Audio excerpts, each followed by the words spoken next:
Welcome, everybody. Welcome to another edition of Voices of Oneness and the Earth Keeper Summit. Hi, I'm Adam Hall, and I'm excited to be here today with you, and very excited to be here today with Dr. Ervin Laszlo. I was ruminating on our call today, Dr. Laszlo, and welcome, by the way. It's great to be here with you and see you again. It's welcome to you. As I said, this is a great delight, and it's an important occasion for me to have this conversation. I think we will touch a lot of people's hearts and souls, and that is the way we try to go forward. Yeah. Well, I'm trusting that, and I'm feeling that as these extraordinary times are calling all of this in one way or another. But as I was kind of feeling in and having a little bit of tea this morning by the fire here, I was thinking about our connection today. And one of the things that I kept coming forth for me was the old Chinese saying, "May we live in interesting times." And of course, that was shared the millennia ago, and it was essentially a curse of sorts.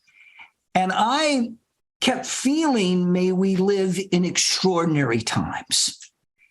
And I would say by any measure, and I think you might agree, that we are in an extraordinary period on planet Earth.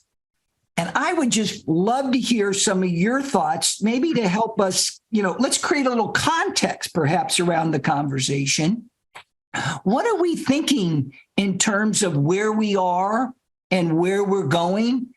And of course, I've always admired you because you say it like it is. So please, I'd love to hear your thoughts on this. Well, Adam, if you look at it only in the perspective of here and now, then you see crisis, then you see frustrations, then you don't see the future. That is a short-term perspective that is like cutting out from a film just one frame. And that frame can now be a frustrating one that shows difficulties. But if you look at a little more of that film, you see how it continues, where it came from. When you look at it as extended time frame, then you see that our times are not a time of crisis. It's a time of fluctuation, a time of an evolutionary leap. But we have to learn and understand that evolution is not a linear process, not goes little by little, piece by piece, bit by bit. Evolution goes by leaps and bounds, by sudden jumps, leaps forward. It can be also backwards, can be down also, but it can go up. And then we are at this point where it can go either way, the tipping point, the bifurcation point. Then we have a unique chance.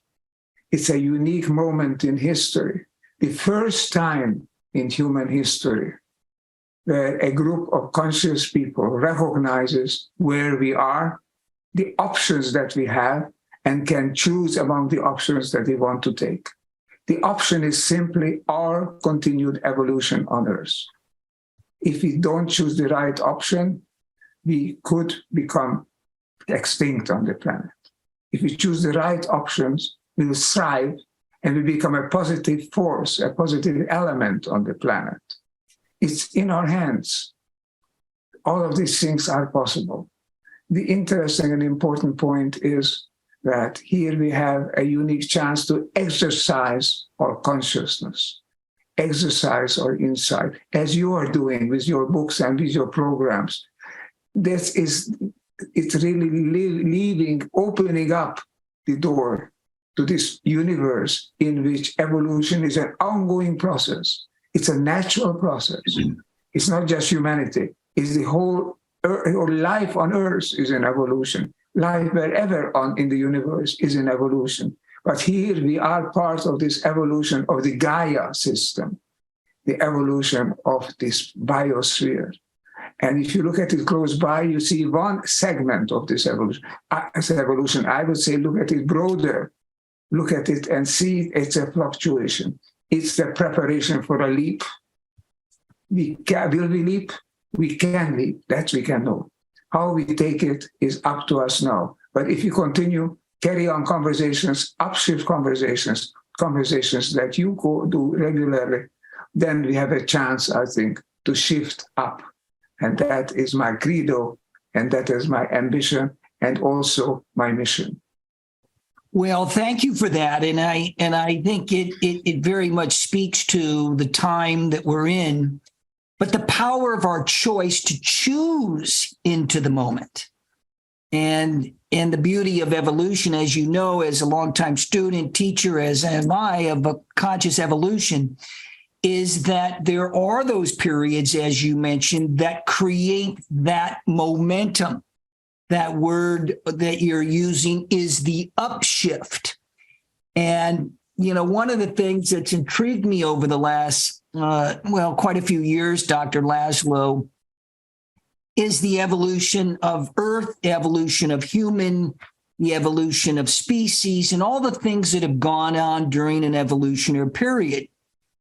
And one of the things that addition, my concern by the loss of biodiversity on the planet, loss of population of invertebrates, and these kind of things inspired me to say this needs to be further looked at. So it's great to hear from you that this upshift of our evolution is available to each of us. And if you maybe you've seen that where that punctuated point of evolution, that bar chart that just goes like this, where in a very short period of time, evolution is jumping dramatically. And we live in such a time, as you mentioned to me, but I want to speak to you a little more specifically about this upshift. Because if you think about it, if we're going into a moment of great change, do we not need this momentum, this coming together of our togetherness, not our individuality, but our oneness, to create the momentum so that we can actually move in and through this next evolutionary period? Isn't that necessary to do to make this happen?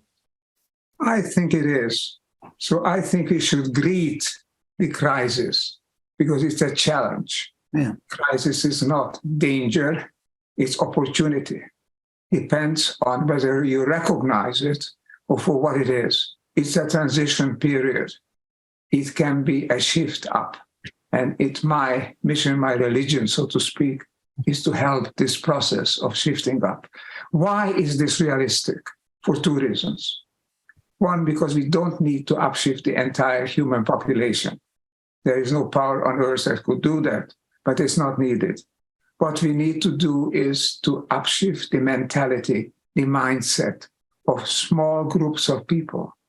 The larger, the better. But the critical mass is already a small group of people. Why? Because the world is in crisis and is super sensitive to change. It's unstable. We talk about unsustainability. Let's talk about instability also. The world that we have created has become unstable. And that point is sensitive to change. So here, the possibility for change is opening up. We no longer are facing the dead, heavy hand of history.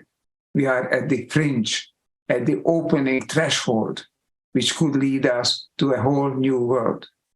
And why I'm optimistic about it, reasonably optimistic. I'm not deterministic. I don't say it will happen. I say it can happen. And it's up to us to make it happen. And I think we are making it happen. Why? The second point is that I mentioned is because this momentum that you speak about, it is in us. It's not a response to some external condition. It's not a reaction to what's happening in the world around us, even to what we are doing to the world. It's in us. It's built in. Why is it in us? Just take a step back to the Big Bang, 13.8 billion years ago. the chaos, the universal chaos, began a process of structuration, a process whereby coherent systems came about. First came hydrogen nuclei, then hydrogen atoms, then helium, then all the atoms of the table of the table of elements. Then came molecules and macromolecules and crystals. They consolidated together in the course of time, of course, and through many nonlinearities, many gaps and changes and halts and reverses, but moving forward, moving ineluctably forward, moving to the level of cells and living organisms. We are part of that tremendous upshift movement which is in the world. The first step was the creation of hydrogen, okay? The next step is to creating a planetary civilization on this planet. We are already moving that way. It's remarkable and to my mind, very encouraging that whenever we talk about problems today, even crises and challenges, we are talking the global level. We are now see humanity as a system on this planet, a system that is undergoing a transition. From looking at it from the outside and more with the positive mindset, we say humanity is beginning to organize itself on the planet. It was fine to be unorganized, to let things happen as they do, as long as our powers were so limited that we didn't affect more than our immediate environment. Then we could experiment. One thing happened, another one didn't affect. Entire species around us, entire cultures around humanity disappeared. But the beat went on, it continued. And this unfolding of the inner momentum, which started with the Big Bang, continues. And it's in us. And it's up to us to bring it to our consciousness. It will take us forward. Let me just add this one thing, this is an interesting thing. Young people in Star Wars greet each other, may the force be with you.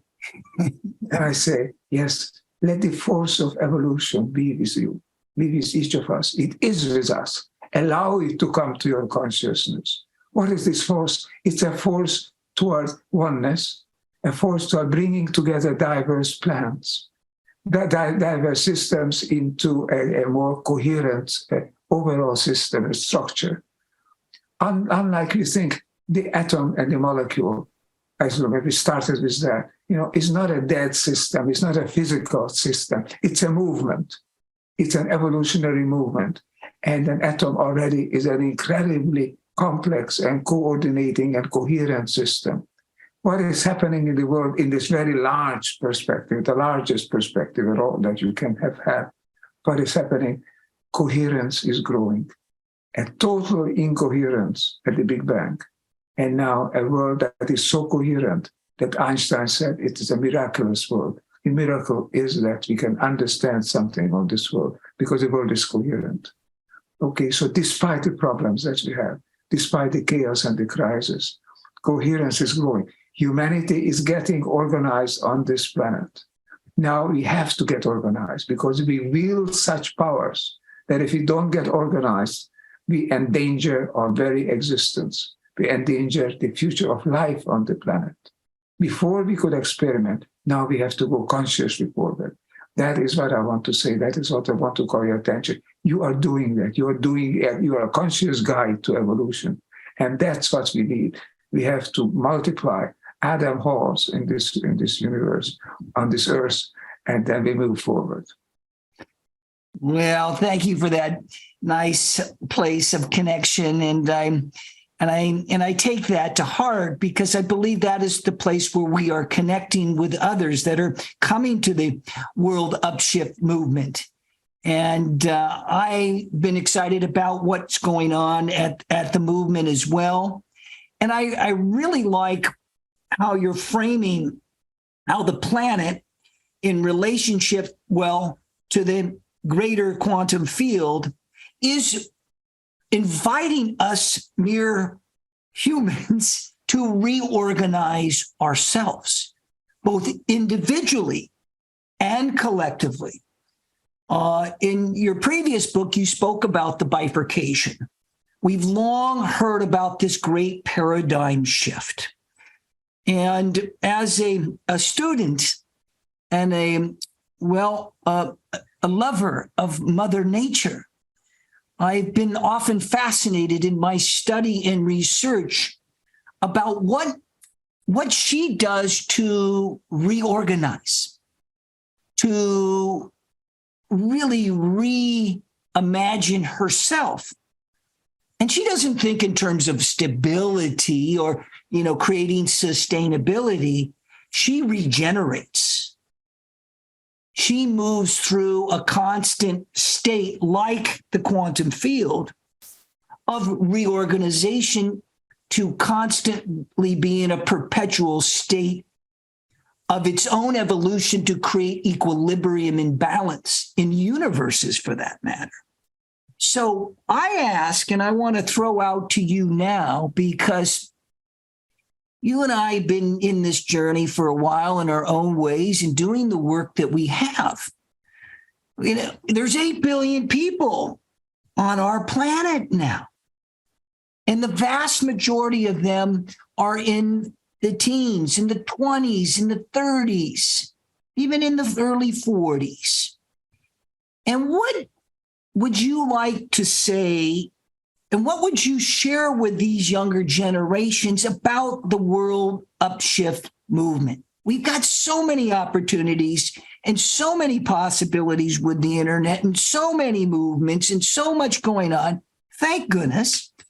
But I'm very excited about the world upshift movement because it's consolidated into a place of invitation of the power to be together in community to get that upshift, to get that momentum. What would you share with these generations that are really going to steward us all and this planet forward?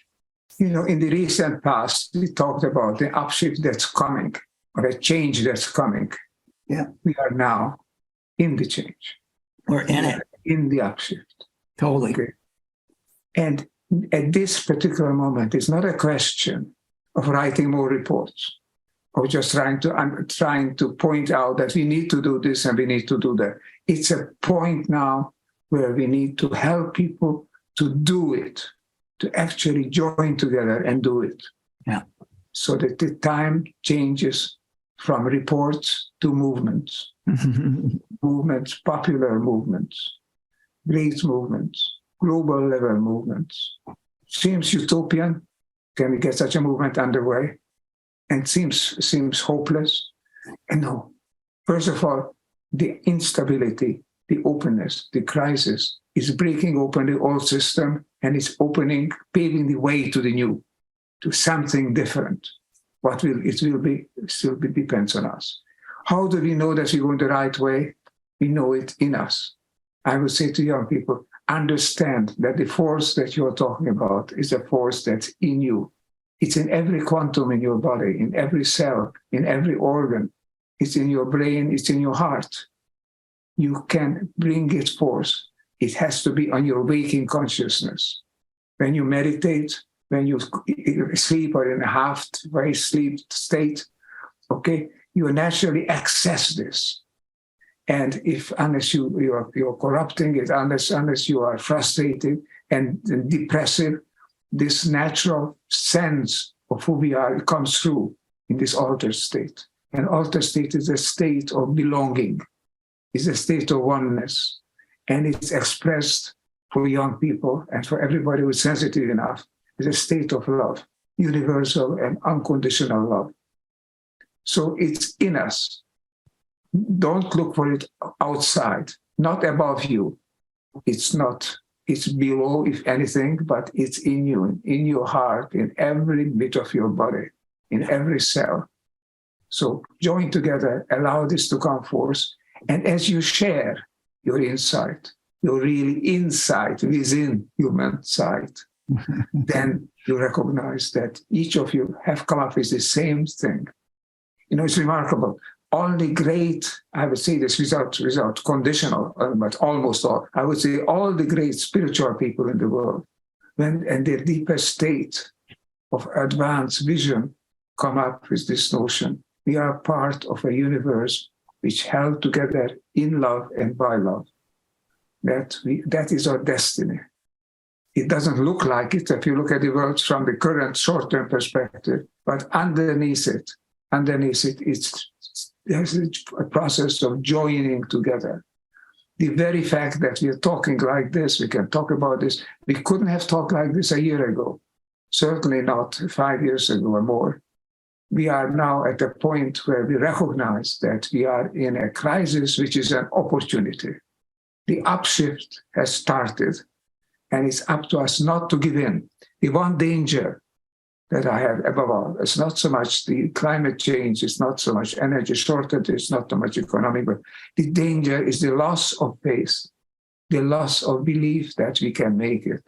This sitting down and in pessimism, in depression, in frustration, and say there's no help for it.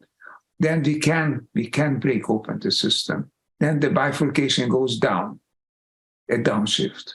But if we can manage to keep our wits, keep our heart, our vision alive, then we'll carry it through at a point where we begin to recognize and to realize and to achieve this deepest sense, this deepest impetus toward oneness, to wholeness, toward coherence. Coherence is a great word. I just want to add this one word. When you say, it's Einstein said it, and Bohr said it, and all the great physicists have been saying it, coherence is what holds a system together. It's not a mechanical force. It's not just a structure. Every living system is a dynamic system. Actually, it exists far from this inert state, which is a thermodynamic equilibrium. We are operating as living systems in a state of dynamic wholeness, constantly correcting. We are not going down, coming apart. When a person dies, when an organism dies, then his body is moving down. But the new system, the one that is replacing it, one going forward, is shifting up, always creating a new system, far from inert equilibrium into dynamic equilibrium, a dynamic change. We have to keep that up. We have to recognize that that's what we are. That's what life is.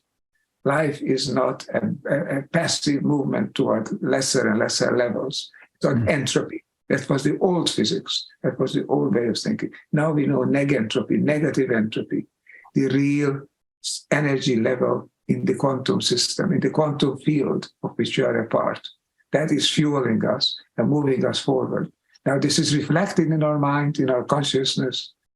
The big challenge is not to lose heart, but to gather this, to hook onto this tremendous movement forward, the movement of evolution, allow it to come forth to our consciousness, join together, and together go to the next step, the next state, the next phase of evolution, which is increasingly more encompassing, more diverse, more dynamic systems, social, ecological, economic, political systems, and human biological systems as well. All of us, all of this together is the next evolution, a higher level of coherence with greater love, greater oneness on the surface of this planet. Well, thank you for that. And what I'm hearing a bit here is this invitation, and thank you for pressing Dr. Laszlo, because the invitation for all of us, wherever we are in our particular evolutionary journey, whatever age we are, that's less relevant. The relevancy is the invitation is for all of us to come into this coherence so that we have the momentum of this upshift. And coming to the world upshift movement is the idea of where we actually are living it, where we get to be it. And if we think about coherence, folks, we're thinking about how we co-hear, how we are hearing the vibration, the heart of others, how we're connecting to Earth, how we're connecting to the quantum field. And one of the moments when you were sharing, I felt our beloved brother and colleague and dear friend, Dr. Bruce Lipton, speaking of in his epigenetic scientific genius about how the coherence lives in us, how the frequency of upshifting and coming into a greater unity and wholeness lives within us. And I would use the word, it inhabits us, and it's benevolent. It's loving us and asking for its place of connection. And many say, well, how do you do that?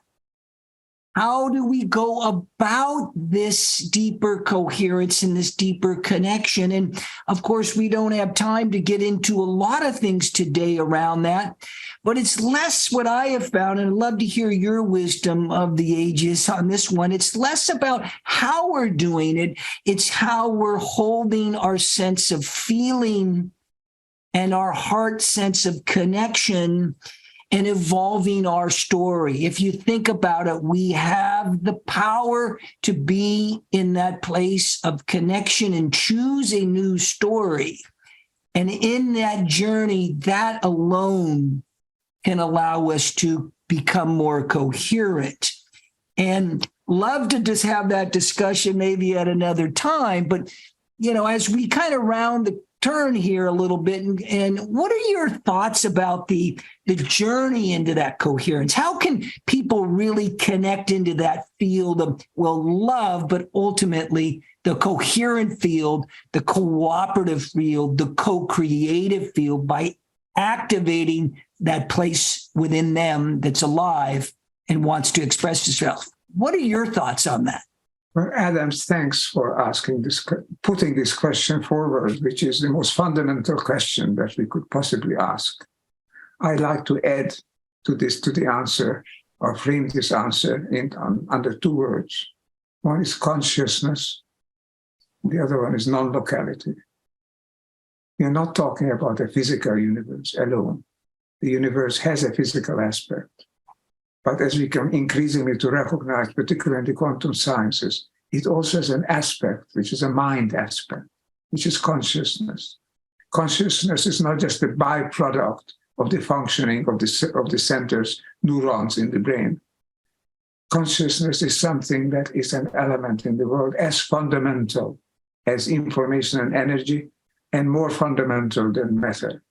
Matter seems to be a kind of an illusion, not the basic reality, but consciousness is among the most basic realities that there is. And consciousness is not local. It could be localized in your brain and in my brain, in our body, but it's not local, because we only are transmitters of consciousness. The consciousness as such exists in the quantum field that you've been writing about and talking about, what I call the Akashic field. And consciousness is connected. Consciousness is the connection. Consciousness is non-local. My consciousness is a readout, is a projection of cosmic consciousness, of which we are a part. No smaller scientist, as Erwin Schrödinger said, there is no sense in which you can talk about consciousness in the plural. There is only one consciousness. And there's a whole literature now growing up around this idea of one consciousness, of which we are a part. So we are not connecting external things to one another and building bridges between A and B. We are both A and B. We are non-local. Our consciousness is a cosmic consciousness. And perhaps one of our ultimate reasons for existence on this planet, or for life to come about and move to this level where it can become conscious, is to bring consciousness into the universe, to articulate it, so that the universe becomes self-conscious, recognize itself. This is an ancient insight, as you know, in Buddhism and Ayurvedic thinking and in Tao. The universe becomes conscious through us. And this is perhaps our chance, our challenge. If we don't give up, if we don't let go due to a fluctuation bringing us to a lower level temporarily, but go up to a higher level than ever, If we hold on, I think we'll develop a higher level of consciousness where more and more we will be recognizing that we are each other, that I am you, and I'm all life on the universe. I have this sense of oneness. In deep moments of introspection, in meditation, prayer, altered states of consciousness, enjoyment of nature or of art, all of these moments, we have that sense. It has to imbue our everyday world, our everyday awareness, because with that sense, we don't compete with others to say either you or me. So that is me, and let's forget about you. Is this sense of oneness we recognize we can't do to others without doing it to ourselves, because we are both others and ourselves. There are no true others. There is nothing, no foreigners. We are all part of the human family, which is part of the family of life. And this is a family of increasing coherence and increasing wholeness.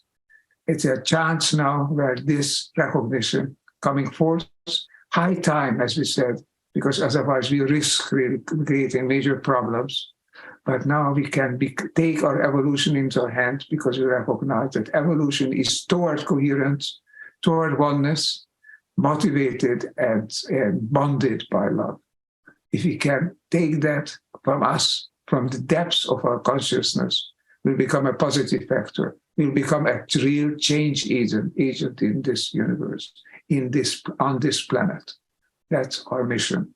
And I think it's wonderful that we can be becoming aware of that and we begin to act on it. So beyond and beneath all the chaos, all the turbulence, all the depressions and everything, there is this fantastic recognition. We are recognizing who we are. We are the real carriers of evolution on this planet. And our mission is to create a higher level of consciousness with love and in love, so that we can jointly create also the physical, chemical, and biological and ecological conditions in which life can flourish. When it flourishes, then consciousness develops as well, because it's a reflection of the physical, biological, ecological state of the system. Exciting times. Yes, indeed, as you said in the beginning, may you live in interesting times. These are super interesting times, but this is not a curse. This is a benediction. May you recognize that you live in super interesting, super crucial times, and then get up and act and be with it, make it go forward. Well, I love that, and I really must say it's been a joy to hang out with you here today, Dr. Laszlo. I've enjoyed it immensely, and joining together and just feeling into this conversation, feeling into the upshift movement, feeling into this coming time that may be turbulent in its own way and likely will be, but keep our eye on what really counts, the place where we are one. Namaste.